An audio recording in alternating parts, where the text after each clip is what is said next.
So what kind of programming do you offer? I mean, you know, you mentioned around the arts, but can you just be more specific if you don't mind me asking? Yeah. Yeah, sure.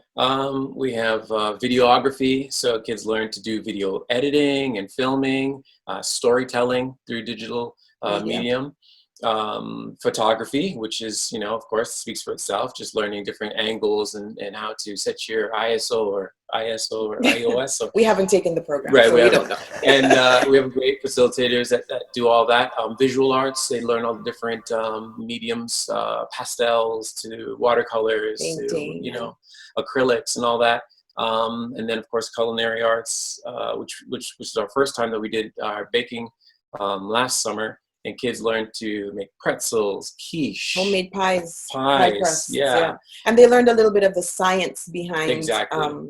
baking Yeah. as well, which So was taking great. the same dough and adding this and making it pretzel dough and adding this and making it, whatever, bread dough. So that was cool. Oh man, circus arts, like I said, beginning of the week, kids are like, the facilitator says to them, you're going to learn to walk on these, 2 foot, 3 foot, 6 foot stilts. And they're just like, no way. And then by midweek, you see them, working on it. And then by the end of the week, there was kids that were on like 6 foot. I'm 6 foot too. And the stilt, their foot started at the top of my head. And they were just walking confidently. Yeah. Kids doing tumbling and acrobatics and things like And that. face painting and learning how to make balloon animals. And yeah. we also have a program for the very young kids called Kinder Prep, where kids who are getting ready to start school in September, they come for a week in the summer. And it just helps them, through singing and drama activities and crafting activities. It helps them kind of get used to coming to a place every day and putting your bag away and having your lunch break and seeing people and interacting. So, for us, the hope is that they'll get kind of used to it so that when they get to school, it won't be such a stark transition for them. So we have that as well. Yeah. We also have introduced, if this is not necessarily purely arts based, but we do recognize that this is a helpful thing for some kids to be introduced to. So we have a creative coding camp that we do. So they're learning coding, but there's some creativity to it. So they're programming kind of their own music and programming, graphics and that kind of stuff. So there's some STEM focus there. What else? This year, actually, we had in the plans to introduce a new stream in like textiles and sewing. So we were going to be having that. We'll have to put it off till next year, fingers crossed. But yeah, I think those are some of the, I think we covered of course, dramatic arts. And dramatic arts, which is always amazing because the kids learn a full musical in 1 week and they put it on for the community at the end of the week. They're learning lines, dances, choreography, all in 1 week. So it's pretty amazing to see how much they can retain and execute in a week. But yeah. And this year we did manage, before COVID hit, we did manage to roll out at least one PD Day program because we hadn't done PD Day programming prior to that. And we did a ukulele jamboree PD Day where kids came in and they kind of learned the ukulele. Luckily this year we won a grant from Music Counts. So we'll be getting $9,500 worth of musical instruments, djembe drums, ukuleles, that sort of thing. And so we'll be able to roll out music programming as well in the coming year. Wow. So can you tell us how? I mean, that's amazing. I mean, that is actually truly amazing. I mean, like to have that all offered under one organization, much less in our community, is amazing. I mean, like that's awesome. Like thank you. I wish it was here when I was a little kid.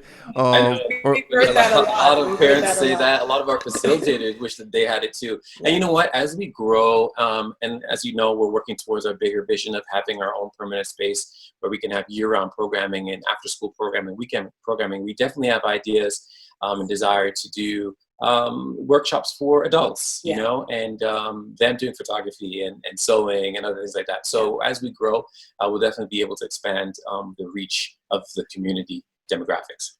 Yeah, that'd be great. That's truly exciting. So we'll leave room for you. We'll leave room for you to come up. There's a lot of stuff I could learn just looking at what you guys are offering, or like from the sounds of it. There's a lot I could benefit from, and I think a lot of other people in our community could benefit from too. Yeah. So so I want to make sure it's clear. Like, when and where do your camps take place currently? Yep. Well, as you know now, we do seasonal camps, so March break and summer camp, and our PD day camps. Right now, out of any schools that are in town that we're able to rent from, we in the past have done Centennial Highlands Elementary School, and our PD day camp we ran out of the Shelburne Public Library. Yeah. Oh, that's great. So I mean, that is great. So I mean, like when you mentioned the kinder program, for like, getting kids ready for school, that is the best environment to get them ready for schools and to school. Yes, that's right. That's right. That's great. So how is how is it structured as far as the payment goes? Because I mean, from what I understand now, you guys started off as a nonprofit, and you guys have moved to a charity now, and you guys do fundraising. So how does that all work? If you don't mind me asking.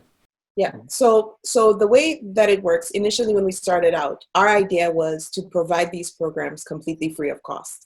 But of course, that's hugely ambitious, particularly when you're a totally unknown organization. So we had to structure the payments in a way that made sense. So what we did is we set it up so that we basically offer the programs at cost. So for a week of camp, we started out at $125. I think now we're at $135 for the week of camp.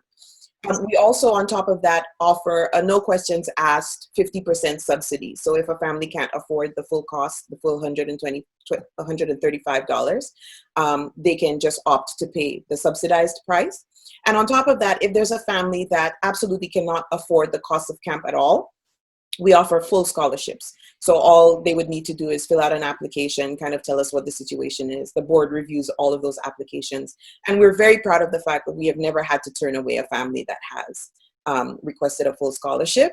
And we'd like to keep it that way. Provided that we have the space in the program, so I think at this point, just about 50% of our attendees have attended either based on a full or partial scholarship. So that's something that we're really proud of, particularly because our goal is to make sure that any kid who wants to have access to the arts or exposure to the arts can, right? We want every kid who wants to come to camp to come to camp. Yeah. We also offer discounted rates for parents with multiple kids, right? So it's always difficult sometimes when you have 2 or 3 kids to send all of them to camp at that same price. And so we have a kind of a tiered discount for that. So yeah, we want it to be accessible to all. Yeah. Wow, that is amazing. I mean that's impressive. Like, because I mean, you guys are relatively new, and I mean, yes, you've accomplished so much. And I mean, you really are helping a lot of people. Because I mean, camp is a big deal for a lot of kids. And I mean, especially like for what you're offering, like an actual educational camp where they actually do, like you said, get to find their voice and develop a confidence. Yeah. I mean, that is great. It's not just a place to be; it's actually a place you want to be. Yeah. Right. Right. Right. Yeah. That's awesome. That's awesome. Yeah. That's great to hear.